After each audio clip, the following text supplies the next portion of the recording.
द्वितीय वर्ष के विद्यार्थियों, नमस्कार। आज हम राष्ट्रीय एकीकरण और उसके समक्ष प्रमुख चुनौतियां, चाहे वो क्षेत्रवाद हो, चाहे वो जातिवाद हो, चाहे वो सांप्रदायिकता हो, चाहे वो नक्सलवाद हो, चाहे वो आतंकवाद हो, इस पर चर्चा करेंगे। विद्यार्थियों, भारतीय राजनीतिक व्यवस्था के सम्मुख ये जो चुनौतियां हैं, ये चुनौतियां भारत के राष्ट्रीय एकीकरण को, नेशनल इंटीग्रेशन को, भारत की राष्ट्र की एकता को गहरा आघात पहुंचाती है। यह सच है कि भूतकाल में भी हमारे देश में एकता का बड़ा अभाव रहा है और राष्ट्रीय एकता के अभाव के कारण ही अनेकों बार हमें विदेशियों से पराजित होना पड़ा और भारत अनेक छोटे छोटे राज्यों में विभाजित रहा और ये राज्य प्राय एक दूसरे से लड़ते रहे। इससे हमारे देश का पतन होता रहा है। फिर भी यदि हम अतीत काल में जाएं, देखें, तो भारत की सांस्कृतिक और भावात्मक एकता प्रारंभ से ही बनी रही है। वैदिक काल में यदि हम देखें तो राष्ट्रीय और राष्ट्र की भक्ति की प्रबल भावना हम में कूट कूट कर भरी थी। विविधताओं के होते हुए भी प्राचीन भारतीय संस्कृति ने भौगोलिक एकीकरण और समुच्चय की भावना को बनाए रखा।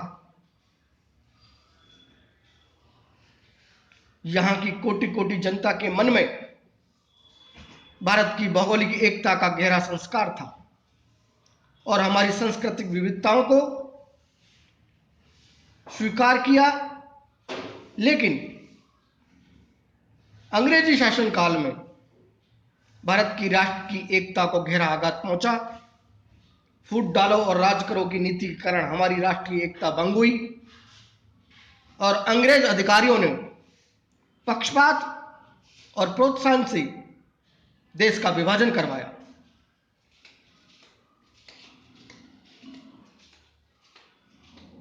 नेहरू जी कहते हैं कि भारत में राष्ट्रीय एकता का सदैव ही अभाव रहा है। हमारे स्वाधीनता आंदोलन ने राष्ट्रीयता के अंकुर को सींच खींच कर बड़ा किया। संविधान ने एक राष्ट्रीय केंद्र की स्थापना की और इस विचार को बल मिला कि हम सब भारतवासी हैं, हम सबका एक ही संविधान है, एक ही राष्ट्रीय झंडा है और एक ही राष्ट्रीय चिन्ह है। 1962 के चीनी आक्रमण के समय, सन 1965 तथा 1971 के पाकिस्तानी आक्रमण के समय देश की विभिन्नताओं में से एकता का उदय हुआ। देश की विभिन्नताओं में से ऐसी एकता का उदय हुआ जो विदेशियों के लिए नहीं, स्वयं हम सबके लिए आश्चर्य बन गया। फिर भी इस कटु सत्य से इनकार नहीं किया जा सकता कि स्वाधीनता संघर्ष के समय देश में जो अपूर्व एकता विद्यमान थी, उस एकता का कारण विदेशी शासन से अरुचि थी। मित्रों, विद्यार्थियों, और इसी कारण विदेशी शासन से अरुचि के कारण ही विदेशी शासन की अंत्येष्टि के साथ ही एकता का जो सूत्र है वो लुप्त हो गया और देश के विभिन्न भागों में अब हमें विघटनकारी प्रवृत्तियां अधिक दिखाई देने लगती हैं। भारतीय राजनीतिक व्यवस्था के समक्ष मुख्य रूप से जो चुनौतियां, जो बाधाएं हैं सामने आई हैं, वो सर्वप्रथम यदि हम देखें तो जातिवाद की समस्या हमें दिखाई देती है। जाति भारतीय राजनीति का एक प्रमुख निर्धारक तत्व है। वर्तमान में सामाजिक, राजनीतिक, प्रशासनिक ढांचे का ऐसा कोई भी क्षेत्र नहीं है जो जातिवाद से आच्छादित न हो, जबकि सामाजिक आदतें और परंपराएं जातिवाद पर निर्धारित होती है।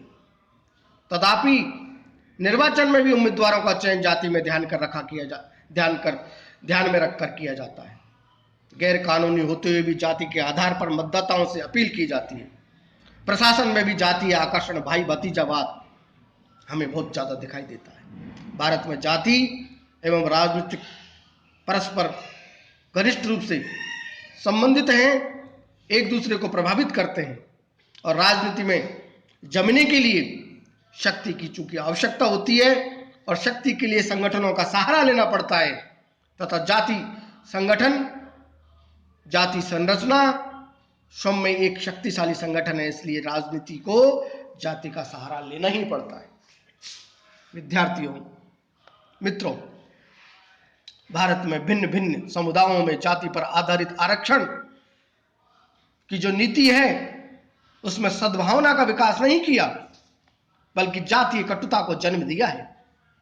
वोट बैंक की राजनीति ने आरक्षण नीति का दुरुपयोग करके स्थिति को और बिगाड़ दिया है और जाति आधारित आरक्षण ने सांप्रदायिक सद्भाव और राष्ट्रीय एकीकरण की नीति को प्रभावित किया है। मित्रों, विद्यार्थियों, इसके बाद भारतीय राजनीतिक व्यवस्था नेशनल इंटीग्रेशन, राष्ट्र की एकता, राष्ट्र की अखंडता और राष्ट्रीय एकीकरण के समक्ष जो प्रमुख बाधा है दूसरी, वो भाषावाद की समस्या है। मित्रों, विद्यार्थियों, भाषा विचार व अभिव्यक्ति का चूंकि मुख्य साधन होती है, लेकिन वर्तमान समय में भाषा ने राजनीतिक रूप धारण कर लिया है, जिससे विभिन्न राज्यों के मध्य विवाद बढ़े हैं और भारत का प्रत्येक क्षेत्र अपनी भाषा को दूसरे क्षेत्र की संस्कृति, लिपि और भाषा से श्रेष्ठ समझता है। भाषा के प्रश्न ने उत्तर कोरिया के राज्यों में हिंसक आंदोलन को जन्म दिया और इसी कारण राष्ट्र की एकता और अखंडता के लिए यह हानिकारक सिद्ध हुआ है। गोरखालैंड आंदोलन इसी का उदाहरण है।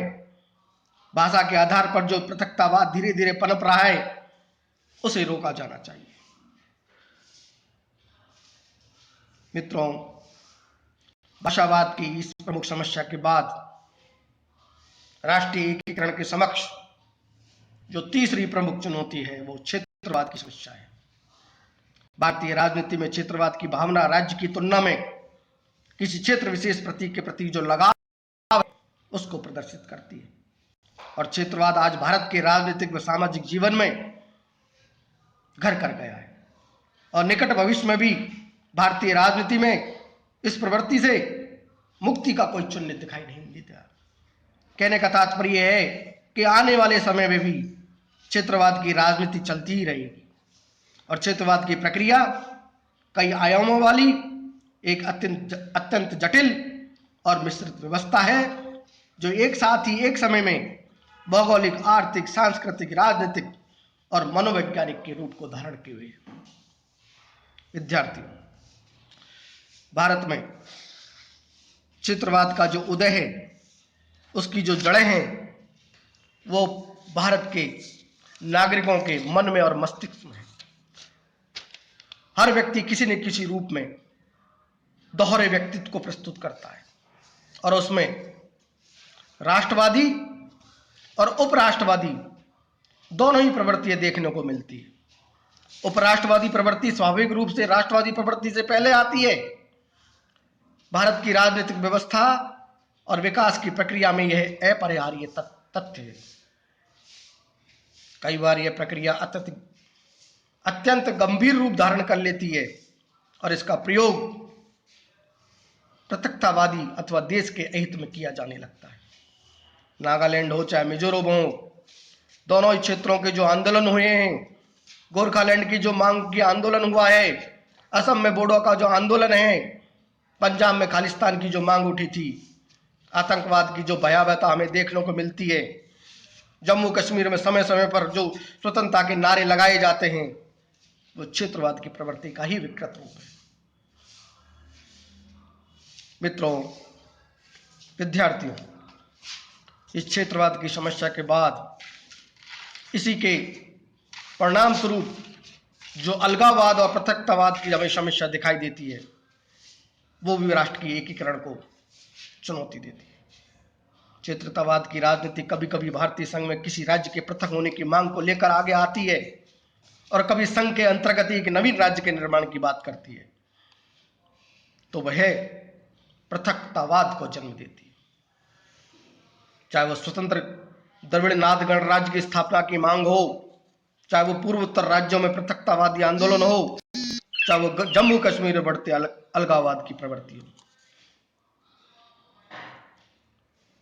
मित्रों, विद्यार्थियों, इसके अलावा केंद्र शासित क्षेत्रों के द्वारा जो पूर्ण राज्य की मांग उठी है, चाहे वो हिमाचल प्रदेश से हो, चाहे वो मणिपुर से हो, चाहे वो त्रिपुरा से हो, चाहे वो पांडिचेरी से हो, चाहे वो मिजोरम से हो, यद्यपि इन्हें पूर्ण राज्य का दर्जा दे दी गया है और दिल्ली में भी विधानसभा की स्थापना की मांग को पूरा कर लिया गया है, लेकिन फिर भी ये भारत की राष्ट्र की एकता के लिए अच्छी बात नहीं है। विद्यार्थियों, जातिवाद और भाषावाद, क्षेत्रवाद, अलगाववाद और पृथकतावाद की समस्या के बाद एक मुख्य रूप से जो समस्या हमें दिखाई देती है, वो किसी से छिपी नहीं है।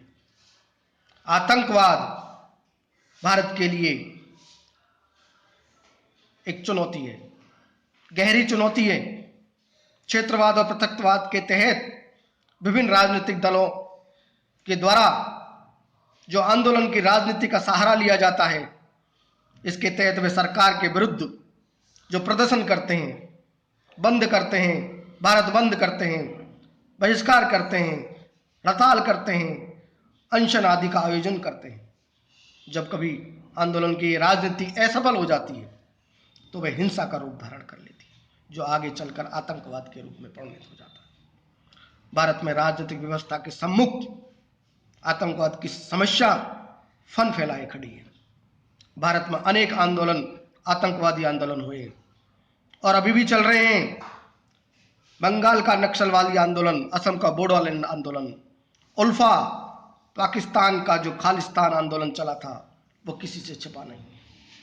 जम्मू कश्मीर में आतंकवाद की जो घटनाएं, वो भारत में आतंकवाद के प्रमुख उदाहरण हैं। हालांकि वर्तमान सरकार ने अनुच्छेद 370 को हटाकर जम्मू कश्मीर को भारत का अभिन्न अंग बनाकर इस समस्या से निजात पाने की भरपूर कोशिश की है, लेकिन हिजबुल मुजाहिदीन और हुजी जैसे आतंकवादी संगठनों ने भारत के विभिन्न क्षेत्रों में आतंकवाद की जो गतिविधियां संचालित कर रखी है, वो देश की शांति व्यवस्था को निश्चित रूप से आघात पहुंचाती है। मित्रों, विद्यार्थियों, आतंकवादवादी इस समस्या के बाद सांप्रदायिकता की जो समस्या है, वो भी राष्ट्रीय एकीकरण के लिए, हमारे पंथनिरपेक्ष राष्ट्र के लिए एक गहरी समस्या है। क्योंकि भारत एक पंथनिरपेक्ष राष्ट्र है, फिर भी यहां धार्मिक कट्टरता और धर्मांधता मौजूद है, दिखाई देती है, जिसके कारण हमारे यहाँ सांप्रदायिक दंगे होते हैं। सभी समुदायों ने सांप्रदायिक संगठनों को जन्म दिया है। मुस्लिम संप्रदाय के द्वारा मुस्लिम लीग, जमायत इस्लामी, मुस्लिम मजलिस के रूप में जो संप्रदाय खड़ा किया है, वो राष्ट्र की एकता और अखंडता के लिए खतरा है। राष्ट्रीय स्वयंसेवक संघ आरएसएस के रूप में भी हिंदू राष्ट्रवादी संगठन किसी से छिपे नहीं है, जो हमारी पंथनिरपेक्षता की भावना को, राष्ट्र की एकता को प्रतिकूल प्रभाव डालने से नहीं छूटे।